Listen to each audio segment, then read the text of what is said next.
Hello student, चलिए अब देखते हैं अगला टॉपिक हमारा क्या है। सेल का आंतरिक प्रतिरोध। आपके मन में एक पहला क्वेश्चन होगा, ये सेल होता क्या है। तो ध्यान रखिए कि विद्युत सेल एक ऐसी युक्ति है जिसके द्वारा रासायनिक ऊर्जा को विद्युत ऊर्जा में परिवर्तित किया जाता है। क्या है सेल? सेल एक ऐसी युक्ति है जिसके द्वारा विद्युत ऊर्जा को रासायनिक ऊर्जा में बच्चों परिवर्तित किया जाता है। ठीक है ना बच्चों। अब देखिए, सेल के बारे में आप जान लीजिए। सेल दो तरह के होते हैं। एक सेल होता है हमारा जिसको बोलते हैं प्राथमिक सेल, दूसरा होता है द्वितीयक सेल। प्राथमिक सेल ऐसे सेल होते हैं बच्चों जिनको चार्ज नहीं किया जा सकता, यानी एक बार उपयोग करने के बाद उनका दोबारा उपयोग संभव नहीं। द्वितीयक सेल ऐसे सेल होते हैं जिन्हें चार्ज किया जा सकता है। ठीक है। प्राथमिक सेल में आपका डेनियल सेल आ गया, शुष्क सेल आ गया और नीफे सेल आ गया। और द्वितीयक सेल में आपका बहुत सारे सेल आ जाते हैं, जिसमें मुख्य सेल जो है वो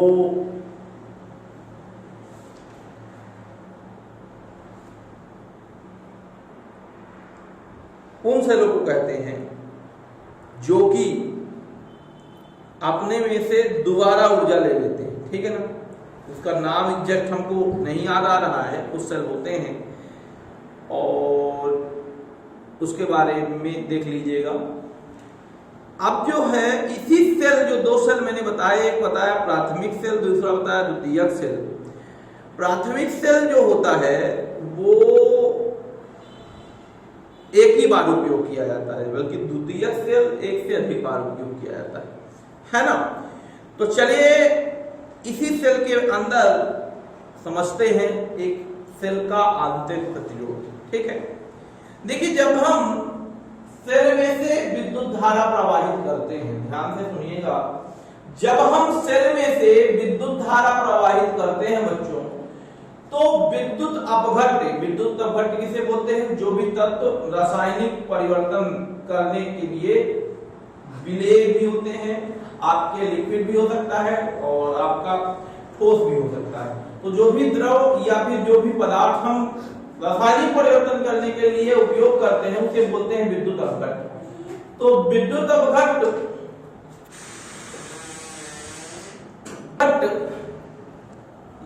अपघट्य उसके मार्ग में जो रुकावट डालता है उसे उस सेल का आंतरिक प्रतिरोध कहते हैं। ठीक है ना। ध्यान रखिएगा, जब किसी सेल में से होकर धारा प्रवाहित होती है तो उसमें उपस्थित विद्युत अपघट्य धारा के मार्ग में जो रुकावट डालते हैं उसे आंतरिक प्रतिरोध कहते हैं।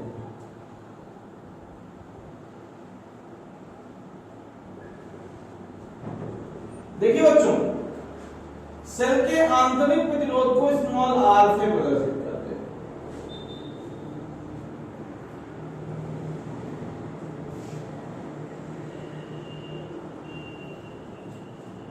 ठीक है ना।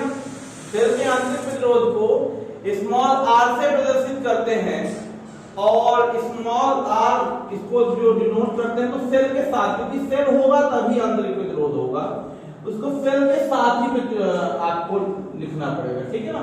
ई, अब यहाँ बात देखिए, ये आंतरिक प्रतिरोध स्मॉल आर से नोट करते हैं, और ये जो है ई के बगल में ही रहेगा, हमेशा ध्यान रखिएगा ई के बगल में ही डिनोट किया जाएगा, ठीक है। तो ये क्या था हमारा सेल का आंतरिक प्रतिरोध, इसको प्रभावित करने वाले कारक, इसको प्रभावित करने वाले कारक। तो पहला कारक होगा विद्युत अपघट्ट की सांद्रता, विद्युत अपघट्ट की सांद्रता। अच्छा ये बताइए बच्चों, आपने देखा होगा, नोटिस किया होगा कि आपकी जो गाड़ियां हैं, टू व्हीलर चाहे फोर व्हीलर, ठंडियों में स्टार्ट सुबह सुबह जब करते हैं तो टाइम लेते ही नहीं लेती, कहते हैं ठंड, गाड़ी ठंड हो गई है ना, ठंडी हो गई है गाड़ी। तो सीधी सी बात है, गाड़ी कितनी ठंडी होती है बच्चों, उसमें जो विद्युत अपघट्ट होता है, सेल का विद्युत अपघट्ट वो गाढ़ा हो जाता है, यानी उसकी सांद्रता क्या हो जाती है, कम हो जाती है। समझिए कि वो क्या कहते हैं, गाढ़ा हो जाता है। जब गाढ़ा होगा तो वही धारा के मार्ग में जो रुकावट पैदा करने वाले आपके तत्व हैं बढ़ जाएंगे, और जब बढ़ जाएंगे तो यानी उसका प्रतिरोध बढ़ेगा, प्रतिरोध बढ़ेगा यानी सांद्रता प्रतिरोध को प्रभावित करती है, ठीक है ना। ध्यान रखिएगा कि यदि सांद्रता बढ़ेगी तो अणुओं की संख्या भी बढ़ेगी, सांद्रता बढ़ेगी, यदि गाढ़ा होगा तो अणुओं की संख्या भी बढ़ेगी, अणुओं की संख्या बढ़ेगी तो वही रुकावट पैदा करने वाले प्रतिरोध का मान भी बढ़ेगा, प्रतिरोध का मान बढ़ेगा तो सीधी सी बात है आंतरिक प्रतिरोध भी बढ़ जाएगा। समझ में आया नहीं आया? बिल्कुल आ गया होगा। अगला है इलेक्ट्रोडों के बीच की दूरी। दूसरा क्या है? इलेक्ट्रोडों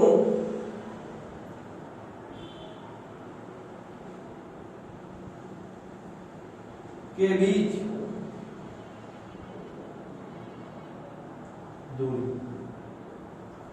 देखिए इलेक्ट्रोड जो होते हैं, ध्यान दीजिएगा, आपका जो तत्व होता है कुछ ऐसा होता है, इसमें विद्युत अपघट्ट कुछ भी हो सकता है, जैसे H2SO4 मिला हुआ है, ठीक है ना, यहाँ पास Zn दिया है ना, SO4 दिया हुआ है, और यहाँ पास Zn है, जिंक सल्फाइड यहाँ पास दिया हुआ है, एक है, ये इलेक्ट्रोड होता है, ठीक है।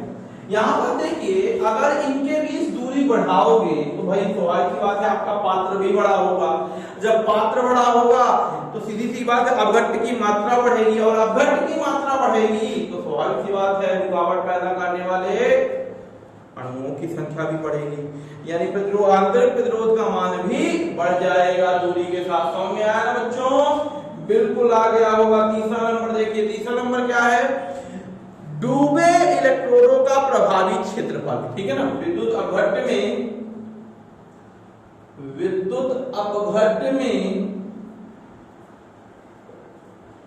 डूबे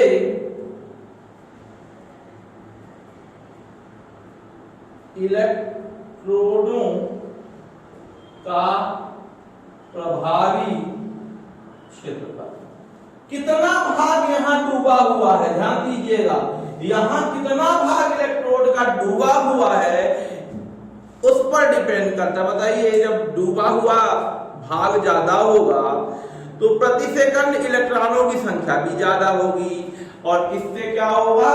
इससे आंतरिक प्रतिरोध कम हो जाएगा, ठीक है। अगला क्या है? विद्युत अपघट्ट का ताप। अभी मैंने ताप के बारे में बताया भी था। विद्युत अपघट्ट का ताप, सीधी सी बात है, ताप जब बढ़ेगा तो सांद्रता क्या होगी? कम होगी, है ना, यानी आपका जो विलयन है वो पतला होगा, और ताप जब घटेगा तो आपका सांद्रता बढ़ेगी, यानी कि आपका जो विलयन है वो कैसा हो जाएगा? गाढ़ा हो जाएगा। सीधी सी बात ये है कि भाई ताप बढ़ाने पर श्यानता जो होती है वो कम हो जाती है, जिससे अणु आसानी से गति कर सकते हैं, और सेल का प्रतिरोध क्या हो जाता है? कम हो जाता है बच्चों। ये था सेल का आंतरिक प्रतिरोध और इसको प्रभावित करने वाले कारक। ठीक है ना बच्चों, इसको आप लोग अच्छे से पढ़ लीजिएगा, इसकी स्क्रीनशॉट ले लीजिएगा, ठीक है ना। और यहां भी नहीं समझ में आए तो बताइएगा हमको, ठीक है।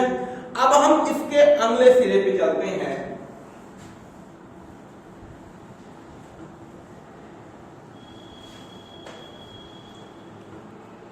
अगला जो सिरा है वो हमारा वो है विद्युत वाहक बल और टर्मिनल विभवांतर। देख लीजिए क्या है विद्युत वाहक बल। दोनों चीजें समझते हैं हम लोग, विद्युत वाहक बल को भी समझते हैं, विद्युत वाहक बल, और एक तरफ समझते हैं हम कौन सा, टर्मिनल विभवांतर, टर्मिनल विभवांतर। तो बच्चों देखिएगा बहुत सरल है, टर्मिनल विभवांतर क्या कहते हैं, इलेक्ट्रोमोटिव फोर्स। देखिए एकांक धनावेश को पूरे परिपथ में यानी पूरे सेल में चलाने के लिए जितनी ऊर्जा की आवश्यकता होती है या जितनी ऊर्जा व्यय होती है उसे ही सेल का विद्युत वाहक बल बोलते हैं। फिर से सुनिएगा, एकांक धनावेश को पूरे परिपथ में चलाने के लिए जितनी ऊर्जा की आवश्यकता होती है, जितनी ऊर्जा व्यय होती है, जितना कार्य करना पड़ता है उसे उस सेल का विद्युत वाहक बल कहते हैं। इसे ईएमएफ से डिनोट करते हैं और एप्सिलॉन से भी लिखते हैं, एप्सिलॉन इक्वल टू W/Q0 किया गया कार्य, ठीक है ना बच्चों। और फिर टर्मिनल विभवांतर क्या होता है, एकांक धनावेश को बाह्य परिपथ में, देखिए दो चीजें होती हैं, समझिएगा थोड़ा सा। यहां पास मैंने एक सेल बनाया था, ध्यान दीजिए, मान लीजिए सेल है हमारा, ठीक है, इसमें दो इलेक्ट्रोड हैं, कोई भी सेल हो सकता है, ध्यान, ठीक है। इलेक्ट्रॉन कहां से कहां चलता है भाई, इलेक्ट्रॉन अगर धारा की बात करें तो धारा हमेशा प्लस से माइनस की ओर और इधर माइनस से प्लस की ओर चलती है ना, और इलेक्ट्रॉन टेस्ट का उल्टा चलता है। इसको चलाने के लिए समझिए थोड़ा सा, पूरे परिपथ में चलाने के लिए अंदर और बाहर दोनों जगह जितनी ऊर्जा व्यय होती है उसे हम क्या बोलते हैं, विद्युत वाहक बल, और केवल बाह्य परिपथ में चलाने के लिए जो ऊर्जा व्यय होती है उसे हम क्या बोलते हैं, टर्मिनल विभवांतर बोलते हैं बच्चों। फिर से सुनिए, एकांक धनावेश को पूरे परिपथ में, पूरे सेल में, मतलब अंदर भी और बाहर भी चलाने के लिए जितनी ऊर्जा की आवश्यकता होती है उसे सेल का विद्युत वाहक बल बोलते हैं। इसे एप्सिलॉन से डिनोट करते हैं, W/Q होता है। और ये टर्मिनल विभवांतर जो होता है वो बाह्य परिपथ में एकांक धनावेश को चलाने के लिए जितनी ऊर्जा की आवश्यकता होती है या जितनी ऊर्जा व्यय होती है, जितना कार्य करना पड़ता है उसे हम क्या बोलते हैं, उसे हम बोलते हैं टर्मिनल विभवांतर। ये भी सेम चीज है, W/Q से डिनोट करते हैं, ठीक है। लेकिन एक बात ध्यान रखिएगा, क्योंकि इसमें देखिए यहां से लेकर ये पूरा काम करेगा, ठीक है ना, मतलब अंदर भी बाहर भी काम करेगा, इसमें केवल बाहर काम करेगा, यानी हमेशा इसके द्वारा किया गया कार्य ज्यादा होगा, यानी इसके द्वारा व्यय की गई ऊर्जा हमेशा ज्यादा होगी, टर्मिनल विभवांतर द्वारा व्यय की गई ऊर्जा हमेशा कम होगी, ठीक है ना बच्चों। ध्यान रखिएगा, विभवांतर हमेशा विद्युत वाहक बल से कम होता है, ठीक है ना। अब अगर मान लीजिए विद्युत भंग कर दे, ध्यान दीजिए, फिर से सुनिएगा, अगर विद्युत परिपथ भंग कर दे, भंग कर दे का मतलब अगर हमारा सर्किट ओपन है ना, तो इस परिस्थिति में विद्युत वाहक बल का अस्तित्व रहेगा, लेकिन टर्मिनल विभवांतर का अस्तित्व नहीं रहेगा, क्योंकि बाह्य परिपथ में कोई धारा नहीं मिलेगी। तो सीधी सी बात है, बाह्य परिपथ में जब धारा नहीं मिलेगी तो टर्मिनल विभवांतर शून्य होगा। जबकि अगर बैटरी हमारी चाहे चालू हो चाहे बंद हो, अंदर तो भाई काम चालू रहेगा ना, मतलब कहने का अंदर आपका ईएमएफ रहेगा, कार्य होगा, सीधी सी बात है, ईएमएफ अस्तित्व में हमेशा रहेगा, जबकि विद्युत परिपथ भंग होने पर टर्मिनल विभवांतर नहीं होता है, ठीक है ना। हमेशा ध्यान रखना कि विद्युत वाहक बल हमेशा ज्यादा होगा और जो विभवांतर होगा हमेशा छोटा होगा। चलिए ठीक है, इतना समझ में आया ना आपको, चलिए बहुत बढ़िया। चलिए अब हम आते हैं थोड़ा सा आगे। ये था हमारा विद्युत वाहक बल और ये टर्मिनल विभवांतर था। अब हम अगले सिरे पे आते हैं। अगला है आंतरिक प्रतिरोध तथा विद्युत वाहक बल में संबंध।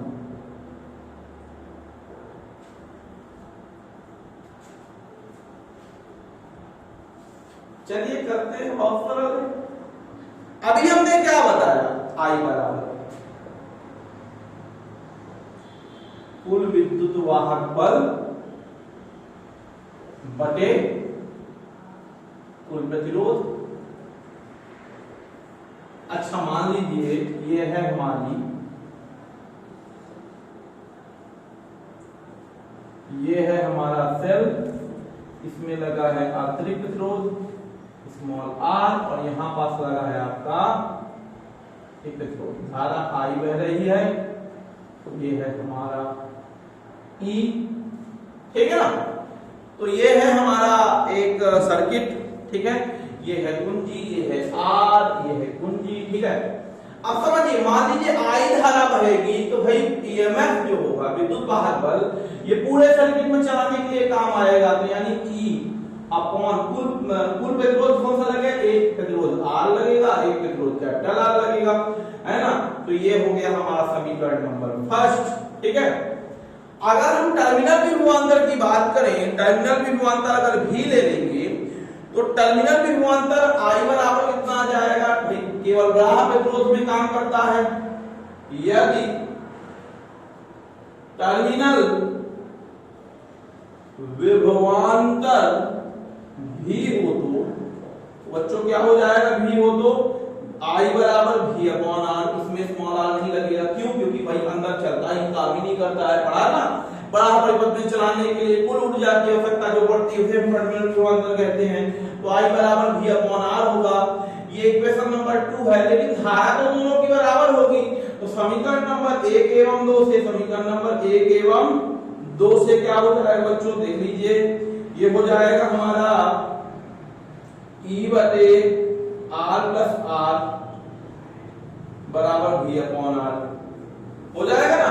अब क्रॉस मल्टीप्लिकेशन करिए जल्दी से, कितना आ जाएगा, हो जाएगा E R equal to V into small r capital R, गुणा कर दीजिए, V R plus R, V R और ई आर, वी आर और ई आर एक साइड कर लीजिए, इधर भेज दीजिए, कितना आ जाएगा हमारा, यह आ जाएगा वी आर बराबर E R minus V R, R common ले लीजिए,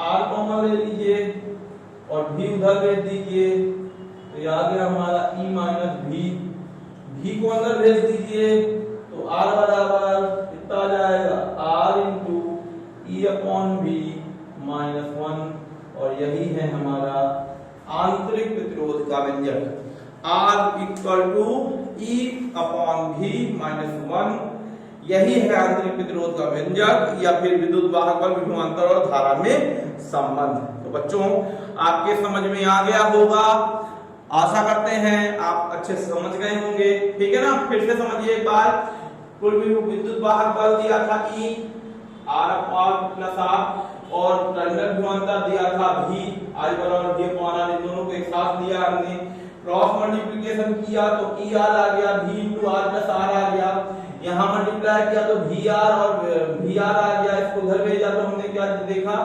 ई आर माइनस वी आर आ गया, और आर कॉमन लिया तो ई माइनस भी आ गया, भी बटे में भेजा तो आर अपॉन भी आ गया, भी को अंदर ले गए तो ई अपॉन भी और भी से भी कैंसिल बना गया।